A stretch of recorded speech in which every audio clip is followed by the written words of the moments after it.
നമ്മൾ ക്ലാസ്സിൽ നിർത്തിയത് സെക്ഷൻ 193 ആണ്. പഴയ 178 CRPC ഇപ്പോഴത്തെ 193 അത് കംപ്ലീറ്റ് ചെയ്തു.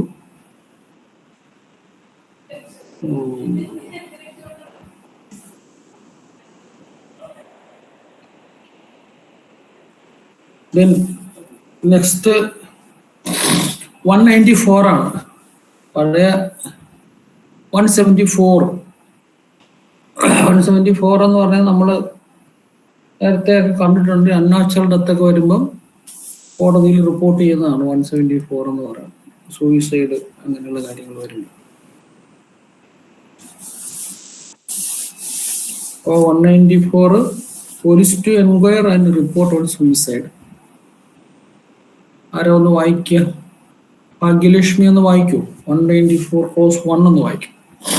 Yes, sir. 194.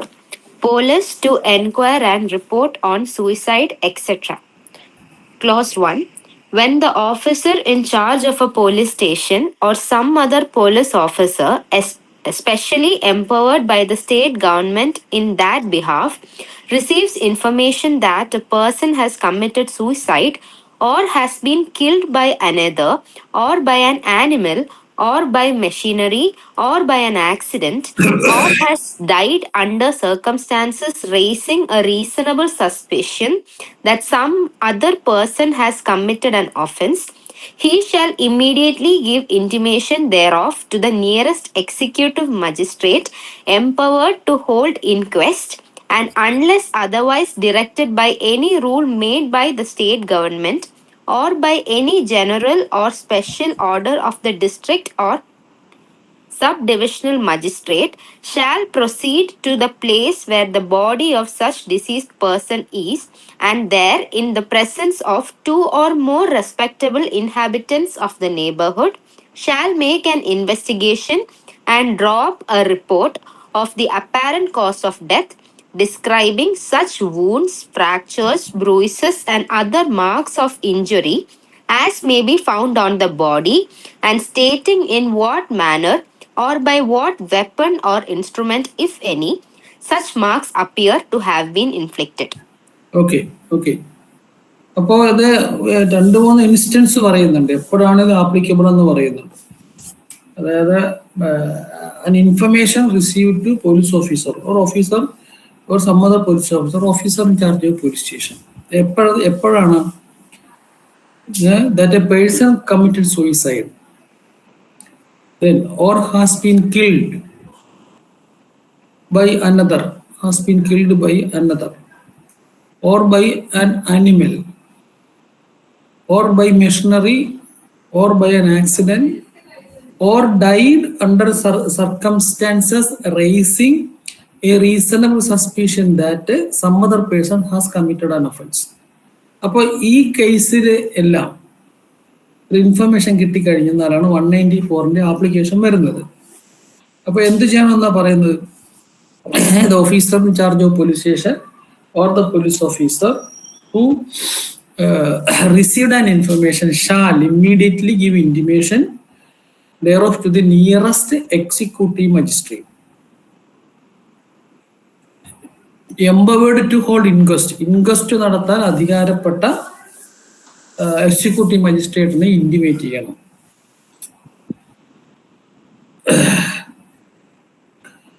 അല്ലെങ്കിൽ unless otherwise directed by any rule by the state government. ഇതിന് വിരുദ്ധമായിട്ട് എന്തെങ്കിലും സ്റ്റേറ്റ് ഗവൺമെന്റ് റൂൾ പാസ്സാക്കിയിട്ടുണ്ടെങ്കിൽ ആ റൂള് പ്രകാരം ചെയ്യണം.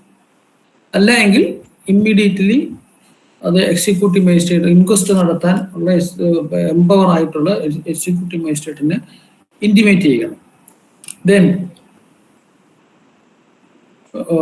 by or state government by any general special order of the district or subdivision magistrate. പിന്നെന്താ? shall proceed to the place where the body of such deceased is. എവിടെയാണോ ഈ body എടുക്കുന്നത് ആ സ്ഥലത്തേക്ക് proceed ചെയ്യണം. പിന്നെന്താ? in the presence of two or more respectable inhabitants of the neighborhood shall make an investigation that is to be done by the police officer. Investigation and draw up a report. But he should conduct an investigation and draw up a report of apparent cause of death. പിന്നെന്താണ് describing such injuries, bruise, fractures, ഇതൊക്കെ ഈ ബോഡിയിൽ കാണുന്ന എല്ലാ തരത്തിലുള്ള മാർക്കുകളും നമ്മൾ സാധാരണ നിങ്ങൾ ഇൻക്വസ്റ്റ് റിപ്പോർട്ട് കണ്ടു കാണുമല്ലോ. ഇൻക്വസ്റ്റ് റിപ്പോർട്ട് സാധാരണ ഇപ്പൊ മർഡർ കേസിലോ അല്ലെങ്കിൽ നമ്മൾ മജിസ്ട്രേറ്റ് കോടതിയിലാണെങ്കിൽ പഴയ 304A കേസുകളിലൊക്കെ ഇൻക്വസ്റ്റ് റിപ്പോർട്ടൊക്കെ കാണും. അപ്പൊ ആ ഇൻക്വസ്റ്റ് റിപ്പോർട്ടിൽ ഇതെല്ലാം ഉണ്ടാവും. അതിന്റെ ബോഡിയിൽ കാണുന്ന എല്ലാ തരത്തിലുള്ള മാർക്സ് ഓഫ് ഇഞ്ചുറിയും അതിനകത്ത് രേഖപ്പെടുത്തണം. As may be found on the body. അപ്പൊ അതിന്റെ അർത്ഥം എന്ന് പറഞ്ഞാല് that was a contemporary record to be prepared by the police officer. അപ്പോൾ he shall prepare a contemporary record, a contemporary document in which all these things has to be recorded. Then പിന്നെന്താണ് and stating in what manner or by what weapon or instrument, if any, such marks appear to have been inflicted. അപ്പൊ അപ്പൊ രണ്ട് കാര്യം ചെയ്യണം. എന്താണ്? ഒന്ന്, അവിടെ കാണുന്ന, അതായത് അയാൾ കാണുന്ന കാര്യങ്ങൾ, ആ ഓഫീസർ കാണുന്ന കാര്യങ്ങൾ റെക്കോർഡ് ചെയ്യണം. മറ്റൊന്ന് എന്താണ്, ഇത് എങ്ങനെ ഉണ്ടായി എന്നതിനെ സംബന്ധിച്ചിട്ടുള്ള ഒരു റെക്കോർഡ് ഉണ്ടാക്കണം. ഏത് തരത്തിലാണ് ഇതൊക്കെ ഉണ്ടായത്, അത് പുള്ളിയുടെ ഒരു ഒപ്പീനിയനായിട്ടാണ് വരുന്നത്. By what weapon instrument such marks appear to have been inflicted. അത് ഒപ്പീനിയൻ മാത്രമല്ല, അവിടെ കാണുന്ന ആൾക്കാരുടെ ചോദിച്ച് അതും പിന്നെ അതിനകത്ത് റെക്കോർഡ് ചെയ്യണം. അതാണ് ഇൻക്വസ്റ്റ് റിപ്പോർട്ടിൽ സാധാരണ പിന്നെ ഒരു സാക്ഷികളുടെ മൊഴി ഇതിന്റെ പാർട്ടായിട്ടുണ്ടാവും. മനസ്സിലല്ലേ? മിക്കവാറും സംഭവം കണ്ടവരല്ല എങ്കിലും ആ സംഭവത്തെ സംബന്ധിച്ചിട്ടുള്ള കാര്യങ്ങൾ, അറിയാവുന്ന കാര്യങ്ങളൊക്കെ ആ ഇൻക്വസ്റ്റ് റിപ്പോർട്ടിന്റെ ഭാഗമായിട്ട് അതെല്ലാം വരും. ഉദാഹരണത്തിന് ഇപ്പോ അയാളെ ഇപ്പൊ സപ്പോസ് ഒരു സൂയിസൈഡ് ആണെങ്കിൽ അതേക്കുറിച്ചിട്ടോ അടുത്തറിയാവുന്ന ആൾക്കാർ പറയും, ഇങ്ങനെ അയാൾ ആത്മഹത്യ ചെയ്യാനുള്ള കാരണം ഇന്നതൊക്കെ എന്ന് പറയുന്നു. അങ്ങനെയുള്ള കാര്യങ്ങളൊക്കെ അതിനകത്ത് എഴുതി വെക്കാറുണ്ട്. അതൊക്കെ ഒരു പ്രീവിയസ് സ്റ്റേറ്റ്മെന്റ് ആയിട്ടാണ് വരുന്നത്. അപ്പോൾ രണ്ട് കാര്യങ്ങളാണ്. ഒന്ന്, he has to prepare a report and he has to prepare a document in which what he has seen on the body of the deceased. മുറിവുകൾ, ഇന്ന മുറിവുകൾ കണ്ട് അതെല്ലാം പിന്നെ ഇത് എഴുതണം. ഇത് പോലീസ് തയ്യാറാക്കുന്ന ഒരു റെക്കോർഡാണ്. അത് ഓർക്കുക, ഡോക്ടർ തയ്യാറാക്കണമല്ല, പോലീസ് തയ്യാറാക്കുന്ന ഒരു റെക്കോർഡാണ്. ഒരു കോണ്ടംപററി റെക്കോർഡാണ് ആ സമയത്ത് തയ്യാറാക്കുന്നത്. എന്നിട്ട് എന്താ പറഞ്ഞത്? ബൈ വാട്ട് വെപ്പൺ, ഏത് വെപ്പൺ കൊണ്ടാണ് ഈ ഇഞ്ചുറി ഉണ്ടായിട്ടുള്ളത്, അല്ലെങ്കിൽ ഒരു ഇൻസ്ട്രുമെന്റ്, ഈ ഫെനി, അത് ഏതൊരു ഇൻസ്ട്രുമെന്റ് കൊണ്ടാണ് ഉണ്ടായിട്ടുള്ളത്. Such marks appear to have been inflicted, അതുകൊണ്ടുണ്ടായിട്ടുള്ള മുറിവുകൾ, ഇതെല്ലാം അതിനകത്ത് രേഖപ്പെടുത്തണം. ദെൻ ക്ലോസ് 2, അതുകൂടെ ഒന്ന് വായിച്ചേ.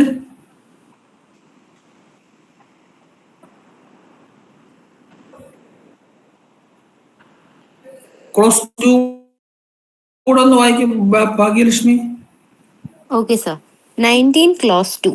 The report shall be signed by such police officer and other persons or by so many of them as concur therein, and shall be forwarded to the district magistrate or the subdivisional magistrate within 24 hours.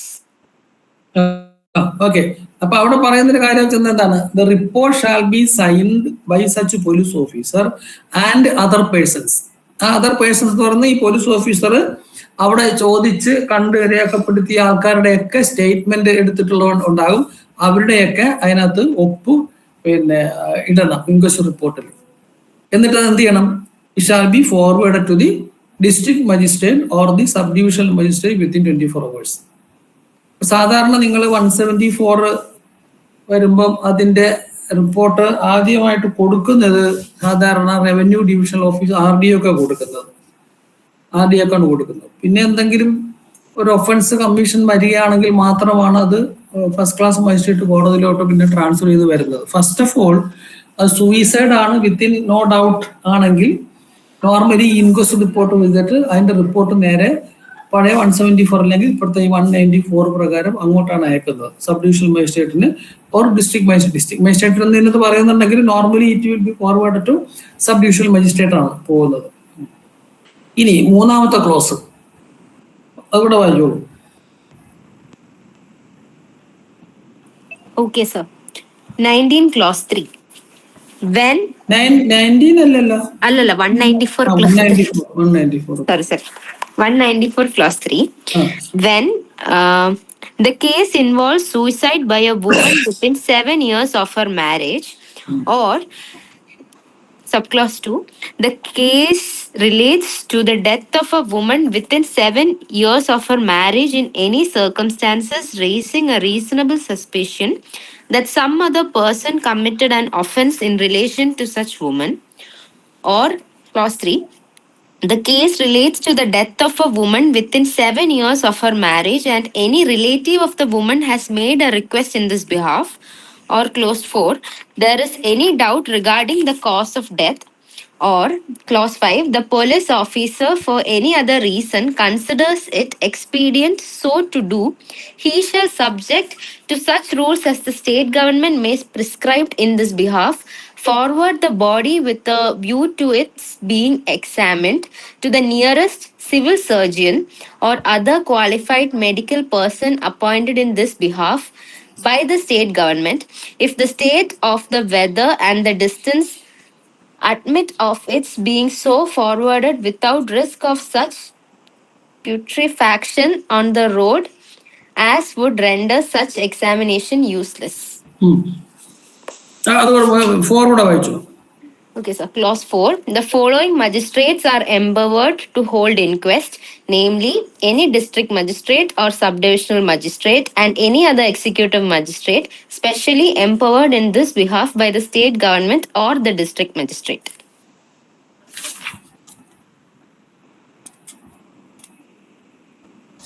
അപ്പൊ ഇതിനകത്ത് ഈ പറയുന്ന ഒരു 5 close പറയുന്നുണ്ട്.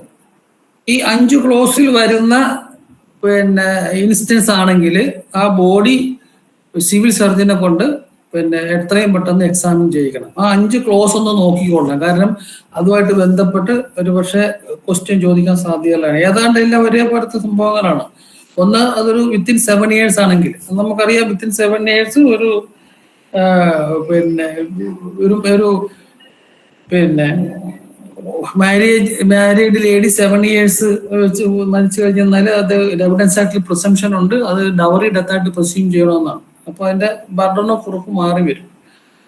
അപ്പം അങ്ങനെയുള്ള കേസുകൾ involves by a woman within 7 years of her marriage. അതേപോലെ തന്നെ cases related to death of woman within 7 years of her marriage in any circumstance raising reason of suspicion that some other person has committed. അപ്പൊ ആദ്യത്തിനകത്ത് പറയുന്നത് suicide ആണ്, രണ്ടാമത്തിനകത്ത് പറയുന്നത് death ആണ്. Death 7 years വരുന്ന death അവിടുത്തെ സർക്കംസ്റ്റൻസിൽ എന്തെങ്കിലും സംശയകരമായ സാഹചര്യം ഉണ്ടെങ്കിൽ അത്. പിന്നെ അടുത്തത് case relates to death of woman with 7 years of marriage and any relative demanded. അവര് ഒരു റിക്വസ്റ്റ് പറയുകയാണ് ഇങ്ങനെ മരണത്തിൽ സംശയമുണ്ട് എന്ന് പറയുന്ന സമയത്ത്. അടുത്തത് മരണകാരണത്തെ കുറിച്ച് സംശയം നിലനിൽക്കുക, കോസ് ഓഫ് ഡെത്തിനെ കുറിച്ച് ഡൗട്ട് വരിക, പോലീസ് ഓഫീസർ ഇനി അതപ്പോ പിന്നെ ഇതൊക്കെ കഴിയെ ഏതെങ്കിലും എക്സ്പീഡിയന്റ് ആയിട്ടുള്ള ഒരു സാഹചര്യം ഉണ്ടെന്ന് തോന്നിക്കഴിഞ്ഞാൽ അത് സബ്ജക്ട് പിന്നെ സ്റ്റേറ്റ് ഗവൺമെന്റ് പാസാക്കിയ റൂൾസിന് വിധേയമായിട്ട് ഒരു സിവിൽ സർജനെ കൊണ്ട് അത് എത്രയും പെട്ടെന്ന് എക്സാമിൻ ചെയ്യിക്കുക. ഇനി ഇതിനകത്ത് ശ്രദ്ധിക്കേണ്ട കാര്യം, അത് ചിലപ്പോൾ ക്വസ്റ്റ്യൻ ചോദിക്കാൻ സാധ്യതയുണ്ട്. എന്താണ് ആദ്യത്തെ ക്ലോസിൽ പറയുന്നത്? പിന്നെ nearest executive magistrate empowered to hold inquest എന്നാണ്. അതായത് എല്ലാ എക്സിക്യൂട്ടീവ് മജിസ്ട്രേറ്റിനും അല്ല അവിടെ മെൻഷൻ ചെയ്യേണ്ടത്. Executive magistrate empowered to hold inquest. ഇനി ഫോറിലോട്ട് വന്നാൽ ആരൊക്കെയാണെന്ന് പറയുന്നുണ്ട് അവിടെ. The following magistrates are empowered to hold inquest. Namely ആരൊക്കെയാണ്? District magistrate or sub divisional magistrate and any other executive magistrate specially empowered in this behalf by the state government or the district magistrate. അപ്പോൾ അവിടെ district magistrate ഉണ്ട്, and that district magistrate can also empower another executive magistrate to hold inquest. അപ്പോൾ ആരൊക്കെ വരും? District magistrate വരും, sub divisional magistrate വരും, and any other executive magistrate specially empowered in this behalf by the state government or the district magistrate. അത് state government തന്നെ ആകണമെന്നില്ല, district മജിസ്ട്രേറ്റിനും വേറൊരു പിന്നെ എക്സിക്യൂട്ടീവ് മജിസ്ട്രേറ്റിനെ ആ ഇൻക്വസ്റ്റ് നടത്താനായിട്ട് എംപവർ ചെയ്യാം. മനസ്സിലായില്ലേ? അപ്പൊ എല്ലാ എക്സിക്യൂട്ടീവ് മജിസ്ട്രേറ്റ് ആണെന്ന ഒറ്റ കാരണം കൊണ്ട് ഇൻക്വസ്റ്റ് നടത്താൻ പറ്റത്തില്ല. ഇൻക്വസ്റ്റ് നടത്തണമെങ്കിൽ അവർ ആരായിരിക്കണം? ഡിസ്ട്രിക്ട് മജിസ്ട്രേറ്റിന് with no doubt, and sub divisional magistrate no doubt, they are also empowered to conduct the inquest. And any other executive magistrate empowered by the state government or the district magistrate, അവർക്കാണ് ആ inquest തയ്യാറാക്കാനുള്ള power ഉള്ളത്. അപ്പോൾ അവിടെ ആദ്യം പറഞ്ഞതിനകത്ത് any executive magistrate empowered to hold inquest. Sir ഒരു doubt sir. Sir ഈ ഡിസ്ട്രിക്ട് മജിസ്ട്രേറ്റ് എന്ന് പറയുമ്പോ IAS ഓഫീസേഴ്സ് ആണോ? ജുഡീഷ്യറിയുടെ ഭാഗമല്ല? ജുഡീഷ്യറി അല്ല, എക്സിക്യൂട്ടീവില്. ഡിസ്ട്രിക്ട് മജിസ്ട്രേറ്റ് ആണ് ഏറ്റവും വലിയ എക്സിക്യൂട്ടീവ് മജിസ്ട്രേറ്റ്. ഡിസ്ട്രിക്ട് മജിസ്ട്രേറ്റ് ആണ് ഏറ്റവും പിന്നെ പ്രധാനപ്പെട്ട ജില്ലയിലെ എക്സിക്യൂട്ടീവ് മജിസ്ട്രേറ്റ്. പിന്നെ സബ് ഡിവിഷണൽ മജിസ്ട്രേറ്റുമാരുണ്ട്, അഡീഷണൽ ഡിസ്ട്രിക്ട് മജിസ്ട്രേറ്റുമാരുണ്ട്. പക്ഷേ ഇതിന് നമ്മൾ RDO എന്നും സബ് ഡിവിഷണൽ മജിസ്ട്രേറ്റ് എന്നും പ്രത്യേകം പറയാറുണ്ടല്ലോ. IAS ഇപ്പൊ IAS കാരല്ലാത്തവർ തന്നെ ADM ആയിട്ട് വരാറുണ്ട്. അപ്പൊ IAS കാരായിട്ട് വരുമ്പോൾ അവർ RDO എന്ന് പറയും. സാധാരണ ജനറലി നമ്മൾ കേട്ടിരിക്കുന്നത് എല്ലാ ഇൻക്വസ്റ്റും RDOമാരാണ് നടത്തുന്നത്, പെട്ടെന്ന് RDOമാരാണ് നടത്തുന്നത്. അപ്പോൾ ഇത് നമ്മളിവിടെ ശ്രദ്ധിക്കേണ്ട കാര്യം എന്ന് വെച്ചാൽ all executive magistrate are not empowered to hold the inquest. ആരൊക്കെയാണ്? District magistrate and sub divisional magistrate, then other executive magistrate empowered by the state government or the district magistrate. അപ്പോൾ ഡിസ്ട്രിക്ട് മജിസ്ട്രേറ്റിന് കൂടെ ആ പവർ ഡെലിഗേറ്റ് ചെയ്ത് ഏതെങ്കിലും executive മജിസ്ട്രേറ്റിന് കൊടുക്കാം. അപ്പൊ ഇനിയും നമുക്ക് ആ ടേം ഇവിടെ വരുന്നുണ്ട്, ഏതാ ഈ എംപവറിങ് ഇൻക്വസ്റ്റ് എന്ന് പറയുന്നത്. മനസ്സിലായില്ലേ? 194 അത്ര ശ്രദ്ധിക്കേണ്ട കാര്യമുള്ളൂ. പിന്നെ അപ്പൊ ഇതിനകത്ത് വേറൊരു സംഗതി ശ്രദ്ധിക്കാനുള്ളത് വെച്ചെന്നാല്, ഇപ്പോ ഈ 194 ഒരു ഉദാഹരണത്തിന് ഒരു മർഡർ കേസില് ഈ പ്രൊസീഡിങ്സ് എല്ലാം ചെയ്യണമെന്ന് നിർബന്ധമില്ല. കാരണം വെച്ചാൽ അതിനകത്തൊരു FI സ്റ്റേറ്റ്മെന്റ് വരും, FIR രജിസ്റ്റർ ചെയ്ത് വരും, പിന്നെ അതിന്റെ വഴി അത് ഇൻവെസ്റ്റിഗേഷൻ വരും. അപ്പൊ ഇത് മറ്റേ അൺനാച്ചുറൽ ഡെത്ത് അറ്റൊക്കെ വരുന്ന കേസുകളാണ്. പെട്ടെന്ന് ആരും ഒരു ഒഫൻസ് ഉണ്ടെന്ന് തോന്നുന്നില്ല, ആരും കംപ്ലൈന്റ് ചെയ്യുന്നില്ല, ഒരു ഒഫൻസ് ഉണ്ടെന്ന് പറയുന്നില്ല, ഒരു FI വഴി വരുന്നില്ല, കോഗ്നിസബിൾ ഒഫൻസ് സംബന്ധിച്ച് യാതൊരു ഇൻഫർമേഷനും ഇല്ല. ബട്ട് പിന്നീട് സബ്സിക്വന്റ് ആയിട്ടായിരിക്കും ഇത് വരുന്നത്. അപ്പൊ ആദ്യം ചെയ്യേണ്ട പ്രധാനപ്പെട്ട കാര്യങ്ങളാണ് ഇതെല്ലാം. അപ്പൊ ഇതിനകത്ത് ഈ പ്രിപ്പയറിംഗ് ഇൻക്വസ്റ്റ് എന്ന് പറയുന്നത് വളരെ ഇമ്പോർട്ടന്റ് ആയിട്ടുള്ള കാര്യമാണ്. കാരണം അത് ഈ സയൻസ് മുഴുവൻ അതിനകത്ത് വരും. കാരണം അത് ഫർദർ ഇൻവെസ്റ്റിഗേഷൻ ആയിട്ടുള്ള അതിന്റെ പിന്നീടുള്ള ഇൻവെസ്റ്റിഗേഷനുള്ള ക്ലൂസ് മുഴുവൻ ആ സമയത്ത് അതിനകത്ത് കിട്ടാൻ വേണ്ടിയിട്ടാണ് ഇതെല്ലാം റെക്കോർഡിക്കലായിട്ട് ചെയ്യണമെന്ന് പറയുന്നത്. ഇതിനകത്തൊരു വേറൊരു സംഗതി എന്ന് പറഞ്ഞാല്, നമ്മള് പിന്നെ ഈ ഇൻക്വസ്റ്റ് റിപ്പോർട്ടിൽ തന്നെ ഞാൻ നേരത്തെ പറഞ്ഞ പോലെ ആൾക്കാരുടെ സ്റ്റേറ്റ്മെന്റ് റെക്കോർഡ് ചെയ്യാറുണ്ട്. നിങ്ങൾ കണ്ടു കാണുമെന്ന് ഞാൻ വിചാരിക്കും. ഇപ്പൊ കോളം നമ്പർ ഇത്രയിൽ പറഞ്ഞിട്ടുള്ള കാര്യങ്ങൾ അതൊരു സ്റ്റേറ്റ്മെന്റ് ആയിട്ട് റെക്കോർഡ് ചെയ്തിട്ട് അവരെ കൊണ്ട് ഒപ്പിടിക്കണമെന്ന് പറയുന്നുണ്ടല്ലോ. അത് അതിന്റെ യൂസ് എന്ന് പറയുന്നത് നമ്മൾ നേരത്തെ പഠിച്ച പോലെ അതൊരു സബ്സ്റ്റാൻറ്റീവ് എവിഡൻസ് അല്ല, അത് കോൺട്രഡിക്ഷന് വേണ്ടിയിട്ട് ഉപയോഗിക്കാം. ആ മൊഴി എന്ന് പറഞ്ഞാൽ കോൺട്രഡിക്ഷന് വേണ്ടിയിട്ട് ഉപയോഗിക്കാം. അപ്പം അത് ഒരു ഇൻക്വസ്റ്റിന്റെ കൂടെ വരുന്ന ഒരു സ്റ്റേറ്റ്മെന്റ് ആണ്, ഒരു പ്രീവിയസ് സ്റ്റേറ്റ്മെന്റ് ആയിട്ടേ അത് കണക്കാക്കുള്ളൂ. ആ statement itself not an admissible evidence. Then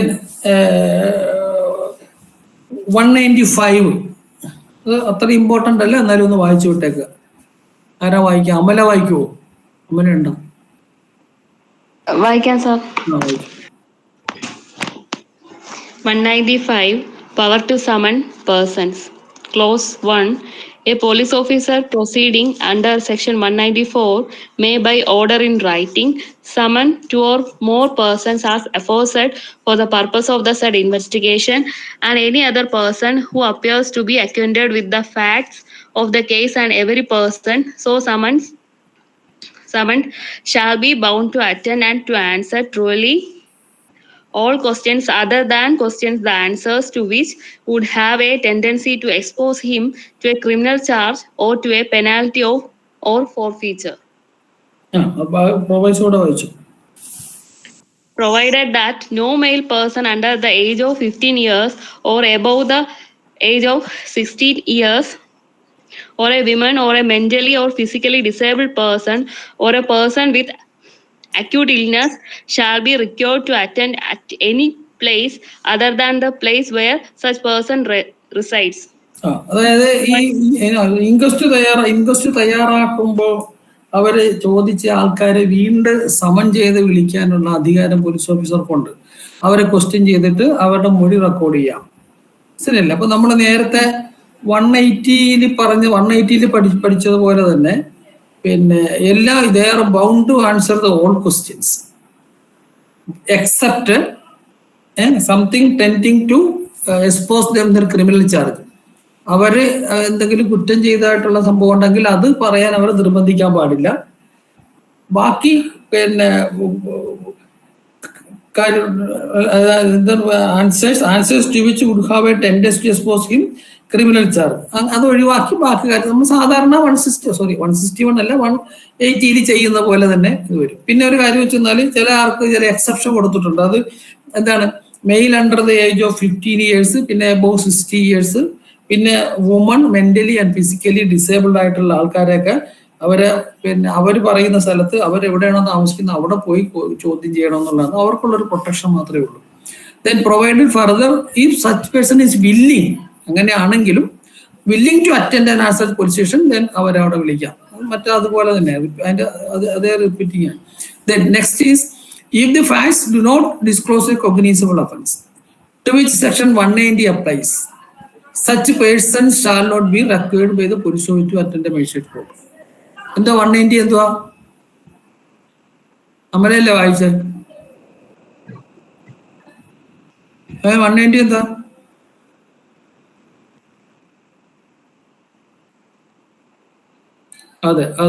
അതായത് ചാർജ് ഷീറ്റ് കൊടുക്കുന്ന കാര്യമാണ് പറയണത്. If the facts disclosed to which 190 applies, such a person shall not be required by the police to attend a magistrate court. അപ്പോൾ അത് 190 അനുസരിച്ചിട്ട് forward ചെയ്യണം. അത്രേ ഉള്ളൂ. അത്ര വലിയ ഇമ്പോർട്ടൻ്റ് ആയിട്ടൊരു കാര്യമല്ല അത്.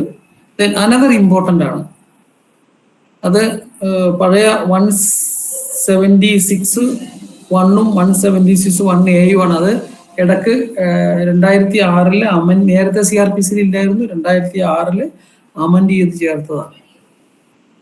ഓക്കെ, അപ്പൊ അതൊന്ന് വായിക്കോ, സിഗ്മ ഒന്ന് വായിക്കോ. 196 close 1. Section 196, inquiry by magistrate into cause of death. Subsection 1. When the case is of the nature referred to in clause 1 or clause 2 of subsection 3 of section 194, the nearest magistrate empowered to hold inquest shall, and in any other case mentioned in subsection 1 of section 194, any magistrate so empowered may hold an inquiry into the cause of death either instead of or in addition to the investigation held by the police officer, and if he does so, he shall have all the powers in conducting it which he would have in holding an inquiry into an offense. Okay, അതായത് അവിടെ നമ്മൾ ഇച്ചിരി split ചെയ്ത് വായിക്കേണ്ട കാര്യമുണ്ട്. എന്താണ്? when the case is the nature referred to clause 1, clause 2 of subsection 3 of section 194. clause 1ഉം clause 2ഉം. clause 1 എന്താ? Suicide of woman 7 years.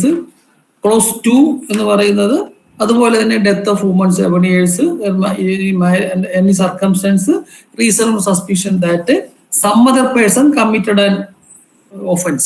ഈ രണ്ട് സംഗതികളും വന്നാൽ എന്ത് ചെയ്യണം? nearest magistrate empowered to hold inquest. നമ്മൾ മറ്റേ 194 ക്ലോസ് 4 ഓർക്കണം. അപ്പോൾ nearest magistrate empowered to hold inquest shall, and in any other case mentioned in subsection 1 of 194. 194ന്റെ ആദ്യത്തിൽ പറയുന്നില്ല, കുറച്ച് കാര്യങ്ങൾ പറഞ്ഞില്ല. Suicide, killed by person and killed animal, machinery accident ഒക്കെ പറഞ്ഞത്. അപ്പോൾ അങ്ങനെയാണെങ്കിലും ആദ്യത്തേതിൽ ക്ലോസ് 1 and 2 രണ്ടാമത്തേതിൽ പിന്നെ സബ്സെക്ഷൻ 3യുടെ ക്ലോസ് 2 എന്താണ്? Nearest magistrate empowered to hold inquest shall and in any other case mention subsection 1 194 any magistrate so empowered may hold an enquiry into the cause of death either instead of or in addition to the investigation held by the police officer.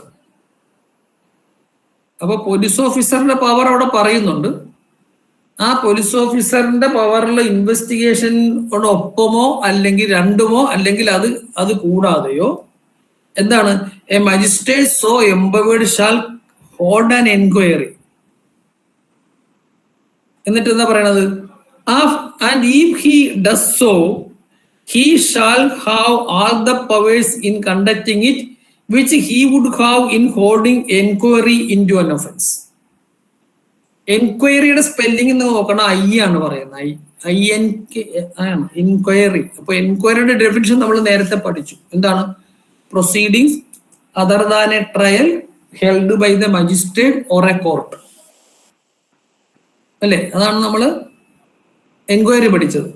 അപ്പോ any magistrate, ഇവിടെ നമ്മുടെ ഒരു പിന്നെ any magistrate so empowered may hold an enquiry. അപ്പൊ ഇവിടെ so empowered എന്ന് പറയുന്നത് empowered to hold inquest ആണ്. മനസ്സിലായില്ലേ? അത് നേരത്തെ സ്പെസിഫൈ ചെയ്ത് പറഞ്ഞിട്ടുണ്ട്. 194 പറയുന്നുണ്ട്. അപ്പോ പോലീസ് ഓഫീസർക്ക് ഈ 194 പറഞ്ഞതുപോലെ ഒരു ഇൻവെസ്റ്റിഗേഷൻ നടത്താനുള്ള പവർ ഉണ്ട്. ഇൻ അഡീഷൻ ടു ദാറ്റ് അപ്പൊ സൈമൾട്ടേനിയസ് ആയിട്ട് നടത്താം. എന്ത് നടത്താം? ഒരു എൻക്വയറി നടത്താം. ആ എൻക്വയറി നടത്തുമ്പോൾ ഒരു ഒഫൻസിൽ എങ്ങനെയാണോ എൻക്വയറി നടത്തുന്നത് ആ അതേ പവർ തന്നെ ഈ പ്രൊവിഷൻ അനുസരിച്ചുള്ള എൻക്വയറിയിലും ഉണ്ടാവും. മനസ്സിലായത്? അതാണ് 196(1) പറയുന്നത്. 196(2) ഇനി എന്താ പറയുന്നത്? രണ്ട് കാര്യങ്ങൾ പറയും, രണ്ട് കണ്ടീഷൻ പറയുന്നു. ഒന്ന് വേർ, രണ്ട് സർക്കംസ്റ്റൻസ്. ഒന്ന് any person dies or disappears, മരിക്കുകയോ കാണാതാകുകയോ ചെയ്യുന്നു, അപ്രത്യക്ഷമാകുകയോ ചെയ്യുന്നു. അല്ലെങ്കിൽ a rape is alleged to have committed on any woman. എപ്പോഴാണ്? While such person or woman is in custody of police. നമ്മൾ കസ്റ്റഡി മരണം എന്ന് കേട്ടിട്ടില്ലേ? കസ്റ്റഡി കൊലപാതകം എന്ന് കേട്ടിട്ടില്ലേ? പോലീസ് കസ്റ്റഡിയിൽ വെച്ച് മരിക്കുകയോ പോലീസ് കസ്റ്റഡിയിൽ വെച്ച് ഒരു വുമൺ റേപ്പിന് വിധേയമാകുകയോ പോലീസ് കസ്റ്റഡിയിലുള്ള ഒരാൾ കാണാതാവുകയോ ചെയ്താൽ, or any other custody authorised by the magistrate or court. ഇപ്പൊ പോലീസ് കസ്റ്റഡിയിൽ പോലീസ് പിടിച്ച് കസ്റ്റഡി വെക്കുമ്പോഴോ അതല്ല കോടതി മജിസ്ട്രേറ്റോ അല്ലെങ്കിൽ കോടതിയോ കൊടുത്ത പോലീസ് കസ്റ്റഡിയിലാണെങ്കിലോ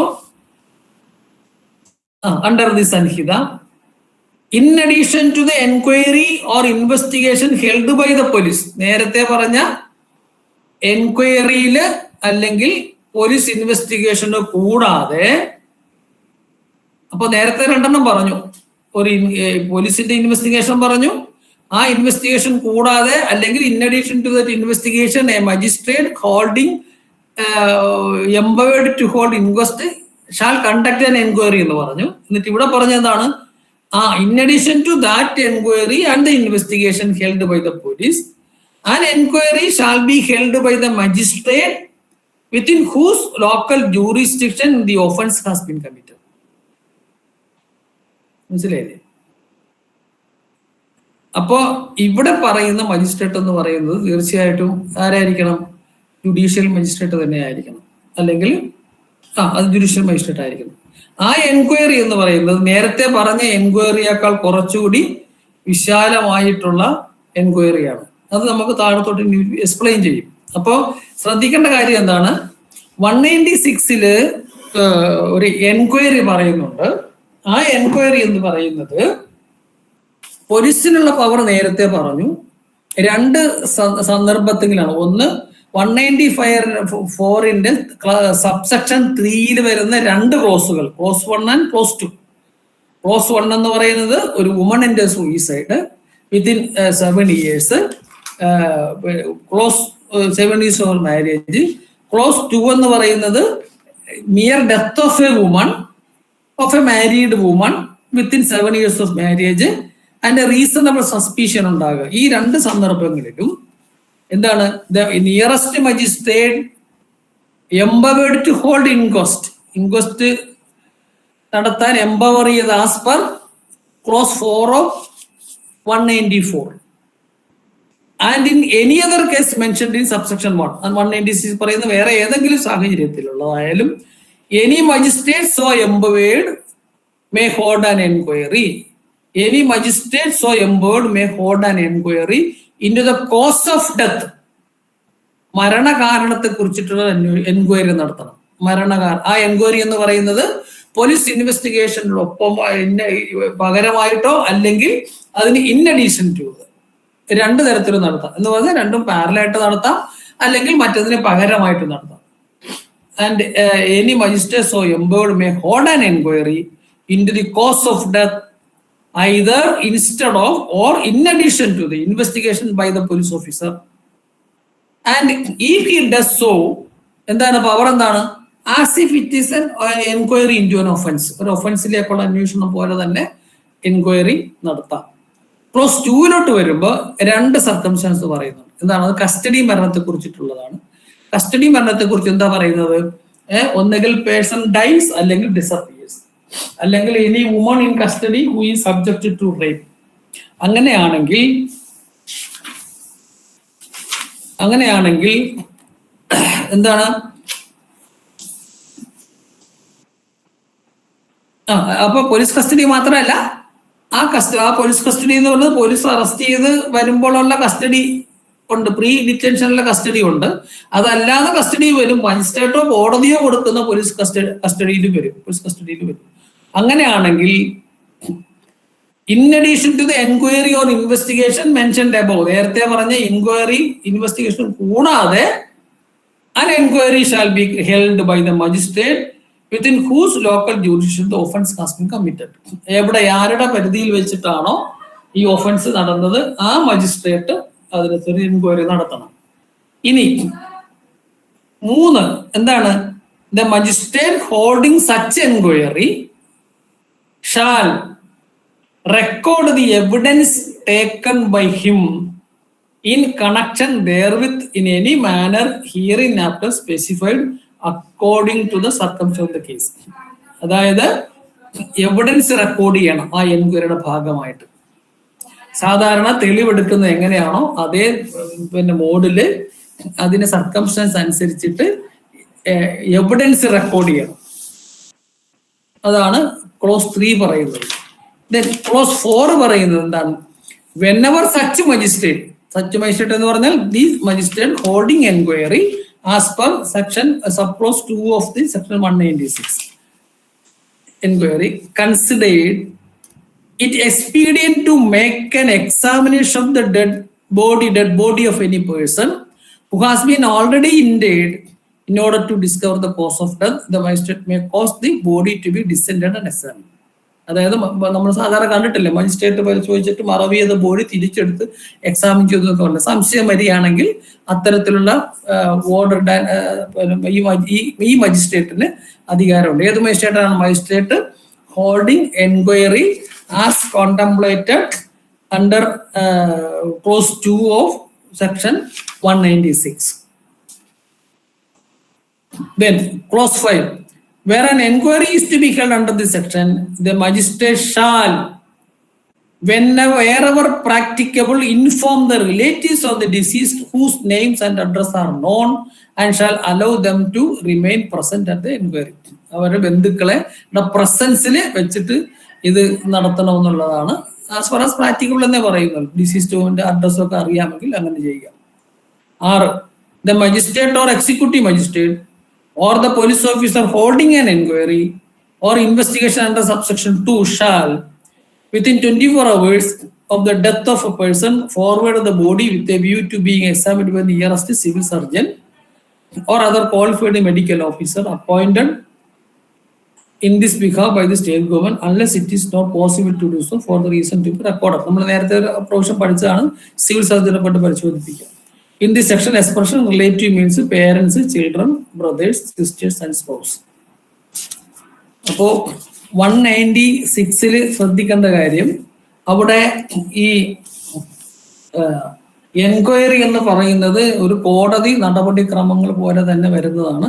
ഇതിനകത്ത് ഈ 2006 അമെൻഡ് ചെയ്തിട്ടാണ് ഇതൊരു ജുഡീഷ്യൽ മജിസ്ട്രേറ്റിന് ആ പവർ കൊടുത്തിരിക്കുന്നത്. 2006 അമെൻഡ് ചെയ്താണ് ഈ 1A പഴയ 176 1A എന്ന് ചേർത്തിരിക്കുന്നത്. അതിനകത്ത് പിന്നെ ഇവിടെ പറഞ്ഞ any person dyes disappears, റേപ്പീസ് alleged, അതിലൊന്നും മാറ്റമില്ല. While such a person or woman in custody of the police or in any other custody authorized by the magistrate or the court, അവിടെ വ്യത്യാസമില്ല under this code. In addition to the inquiry or the investigation held by the police officer, അവിടെയും വ്യത്യാസമില്ല. An inquiry shall be held by the judicial magistrate എന്നാണ് അവിടെ പറയുന്നത്.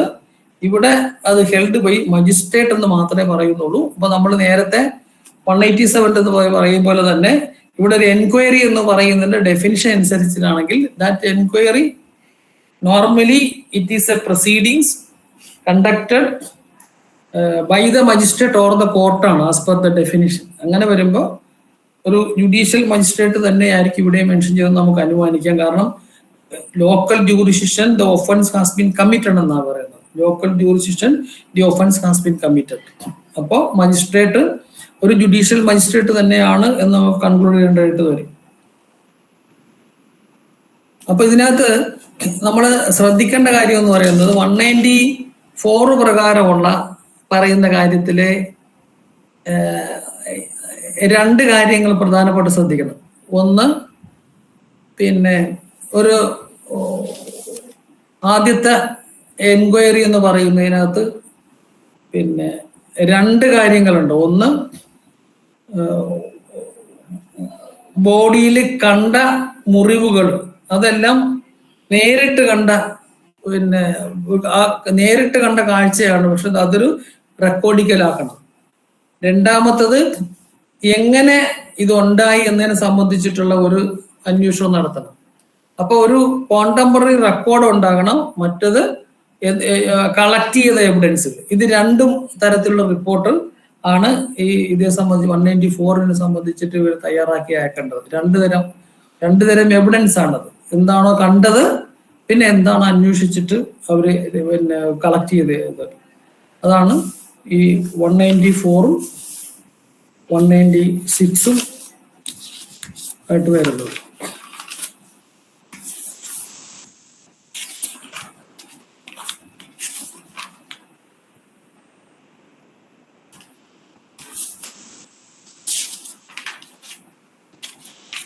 Okay,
yes.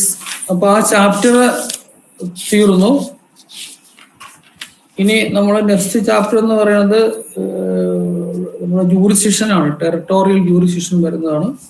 അത് കുറച്ചുകൂടി important ആയിട്ടുള്ള ഒരു സംഗതിയാണ്. അടുത്ത ദിവസം പോരെയോ? അടുത്ത ദിവസം മതി, അടുത്ത കാണാം. അപ്പൊ നമ്മുടെ സിഗ്മ ക്ലാസ് പകുതിയാക്കി നിർത്തിയിരിക്കുകയാണ് കേട്ടോ. അപ്പൊ അടുത്ത ദിവസം 42 മുതൽ ഇനി ഉണ്ട് സാർ. ഉണ്ട്.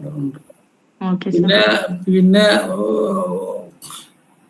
ബാക്കിയുള്ളവരൊക്കെ ആരായിരുന്നു എടുക്കാന്ന് പറഞ്ഞിരുന്നത്? സമൻസ് ഞാൻ എടുക്കുന്നു സാർ. അനന്തകൃഷ്ണൻ സമൻസ് എടുക്കാന്ന് പറഞ്ഞായിരുന്നു. പിന്നെന്താ പിന്നെ ആരായിരുന്നു? അനന്തകൃഷ്ണനാ? ഏതാ എടുക്കുന്ന? സമൻസ്.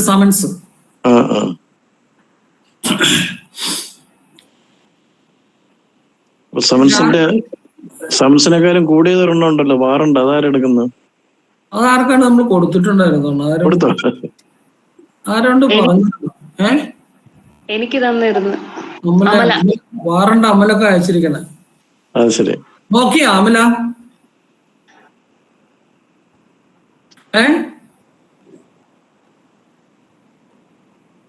സാറ് പറയുന്ന ദിവസം എടുക്കാം. അതായത് ഓൾ ഓഫ് എണ്ണം പറഞ്ഞ എടുക്കുക. അല്ല, അത് ഇന്നെന്ന് പറഞ്ഞാ മതി. അപ്പൊ ഇപ്പൊ എടുക്കും. പ്രിപ്പയർ ചെയ്തിട്ട് എടുക്കാം സാർ. പ്രിപ്പയർ ചെയ്തോളൂ. Yes sir. സമയം തരാം. നിങ്ങളുടെ ഇഷ്ടമുള്ള പോലെ പിന്നെ ദിവസം എടുത്താൽ മതി. നമ്മൾ ഇന്ന ദിവസം എടുക്കണമെന്ന് അങ്ങോട്ട് പറയുന്നില്ല. നിങ്ങൾ പ്രിപ്പയർ ചെയ്തിട്ട് ഇന്ന ദിവസം എടുക്കാന്ന് പറഞ്ഞാൽ മതി കേട്ടോ. ശരി സാർ. ഇന്നലെ പതിവില്ലാതെ സൗഫിയില് എന്താ ആബ്സെന്റ് ആയത്? സാർ ഞാൻ ഇന്നലെ പുറത്തു പോയേക്കായിരുന്നു. എനിക്ക് സമയത്ത് ബ്ലോക്ക് കാരണം വീട്ടിലെത്താൻ പറ്റിയില്ല. അല്ല, പുറത്തു പോയാലും ഒക്കെ കയറുന്നത്. ഇപ്പൊ നജിമലൊക്കെ മിക്കവാറും കാറിലാണ് മിക്കവാറും. ചാർജ് ഇല്ലായിരുന്നു സാർ ഫോണില്. ആണ്. ഈ ഓൺലൈൻ ക്ലാസ്സിന് അങ്ങനെയുള്ള പ്രത്യേകത ഉണ്ടല്ലോ. നിങ്ങൾക്ക് എവിടെ നിന്ന് വേണേലും അറ്റൻഡ് ചെയ്യാം. സൗഫിയിലാണ് എനിക്ക് മാർഗദർശി ആയിട്ട് ഏതുവരെ പഠിപ്പിച്ചു എന്ന് പറയുന്നു. അപ്പൊ ഇന്നലെ ഞാൻ ആ കൂടെ വിഷമിച്ചു. ഇന്നലെ അല്ലേ എവിടെ വരെ പഠിപ്പിച്ചു എന്ന് ഇന്നലെ.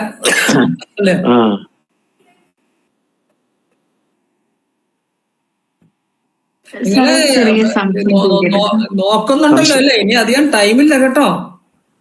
സംശയം ഉണ്ടോ? അല്ല സാർ, ഇപ്പൊ ഇന്നെടുത്ത ഭാഗമായിട്ടല്ല, നമ്മുടെ ഒരു പേഴ്സണൽ കേസിന്റെ ഒരു ഭാഗമായിട്ട് സാർ. ഒരു 70 for outraging the modesty of the woman, പിന്നെ അതുപോലെ 329 ക്രിമിനൽ ട്രസ് പാസ് ഒക്കെ ഇട്ടിട്ടുള്ള ഒരു ബെയിൽ അപ്ലിക്കേഷൻ ആണ് സാർ. അപ്പൊ ആക്ച്വലി ഈ ഒരു കാര്യത്തില് ഈ പറയുന്ന അക്യൂസ്ഡും ഈ പറയുന്ന കംപ്ലൈന്റും തമ്മിലൊരു അഫെയറും കാര്യങ്ങളൊക്കെ ഉണ്ടായിരുന്നു. അപ്പൊ ഇവര് സെപ്പറേറ്റഡ് ആക്കിയായിരുന്നു. പക്ഷെ ഇപ്പോ അവർക്ക് ഓൾറെഡി ഒരു ഹസ്ബൻഡ് ഒക്കെ ഉണ്ടായിരുന്നു. പക്ഷെ അവർ തമ്മിൽ സെപ്പറേറ്റഡ് ആയുള്ള ഒരു സമയത്തായിരുന്നു അക്യൂസ്ഡും കംപ്ലൈന്റും തമ്മിലുള്ള ഒരു ബന്ധം ഒക്കെ ഉണ്ടായിരുന്നത്. പിന്നെ അവര് റീയൂണിയൻ ആയപ്പോ ഹസ്ബൻഡ് ഈ പറയുന്ന അക്യൂസ്ഡിനെതിരെ കംപ്ലൈന്റ് ഭാര്യനെ കൊണ്ട് കൊടുപ്പിച്ചു.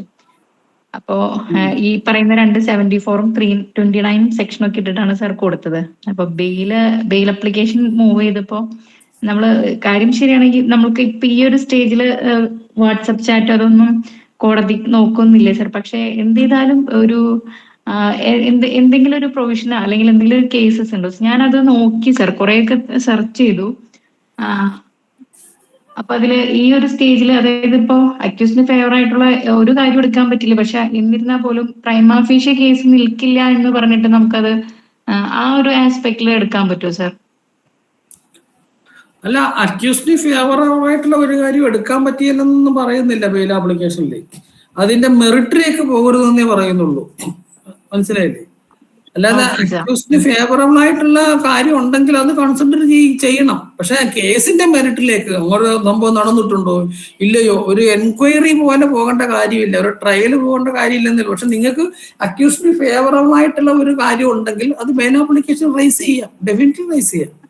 നമ്മളെ റേസ് ചെയ്തപ്പോ കോടതി ചോദിക്കണത് അങ്ങനെ എനിക്കൊരു പ്രൊവിഷൻ കാണിച്ചു തന്നാൽ ഞാൻ ഇതൊക്കെ എടുക്കാം, ആ രീതിയിലൊക്കെയാണ് സംസാരിക്കണത്. എന്ത് പ്രൊവിഷൻ? അതായത് ഇങ്ങനെ അക്യൂസിന്റെ കയ്യിൽ നിന്ന് ഡോക്യുമെന്റ്സ് മേടിക്കാൻ പറ്റുന്ന ഒരു പ്രൊവിഷൻ കാണിച്ചു തരാനായിട്ട്, ഒന്ന് റൂൾസിലോ അല്ലെങ്കിൽ CRPസിലോ അപ്പൊ ഇയാൾക്ക് മുൻപത്തെ അതെ you have to argue distinctly. എന്താ കാരണം എന്ന് വെച്ചാൽ ആ പ്രൊവിഷൻ വരുന്നത് എപ്പോഴാണെന്ന് വെച്ചാൽ at the time of framing charge ആണ്. ചാർജ് ഫ്രെയിം ചെയ്യുന്ന തരത്തിൽ ഒരു അക്യൂസിന്റെ കയ്യിൽ നിന്ന് അക്യൂസ്ഡിന്റെ ഡോക്യുമെന്റ് എടുക്കാൻ പറയുന്നു. പറയാൻ കാരണം എന്താ? മിനി ട്രയല് നടത്തേണ്ട കാര്യമില്ല. അല്ല, അങ്ങനെ പറയാൻ കാരണം ആ സെക്ഷനിൽ തന്നെ അത് പറയുന്നുണ്ട്. സെക്ഷനിൽ പറയുന്നത് at the time of framing charge എന്തൊക്കെ എടുക്കണമെന്ന് പറയുന്നുണ്ട്. അതായത് documents appended under section 173 and the hearing of the prosecution and that of the accused എന്നാ പറയുന്നത്. അതിനകത്ത് പ്രതിയുടെ ഡോക്യുമെന്റ് പറയുന്നില്ല. എന്ന് പറഞ്ഞാൽ ഒരു ചാർജ് ഉണ്ടോ എന്ന് നോക്കുന്നതിന് പ്രോസിക്യൂഷൻ ഫയൽ ചെയ്ത ഡോക്യുമെന്റ് ആസ് സച്ച് പരിശോധിക്കുകയെ ചെയ്യാൻ പറ്റുള്ളൂ. അതിനകത്ത് പ്രതിയുടെ ഡിഫൻസ് എടുക്കാൻ പറ്റുന്നില്ല. Does it mean that the accused did not have any right to advance his hearing to prove his innocence? അങ്ങനെയല്ല. at the time of bail application അത് ഈ പ്രതി ആ സമയത്ത് ഇപ്പൊ ഞാൻ ഒരു എക്സാമ്പിൾ പറയാം. അതായത് പിന്നെ ഒരു പ്രതിക്കെതിരെ ഒരു ഒഫൻസ് വരുന്നു, ഒരു സെക്ഷൽ ഒഫൻസ് വരുന്നു. പിന്നെ പ്രതിയുടെ ആന്റിസിപ്പേറ്ററി ബെയിൽ ആപ്ലിക്കേഷൻ വരുന്നു. ആന്റിസിപ്പേറ്ററി ബെയിൽ ആപ്ലിക്കേഷൻ വരുന്നിട്ട് ഈ സമയത്ത് അയാൾ അവിടെ ഇല്ല എന്ന്, അത് ശരിക്കും അലബിയാണ്. അലബി ട്രയലിലാണ് പറയേണ്ടത്. പക്ഷെ ഈ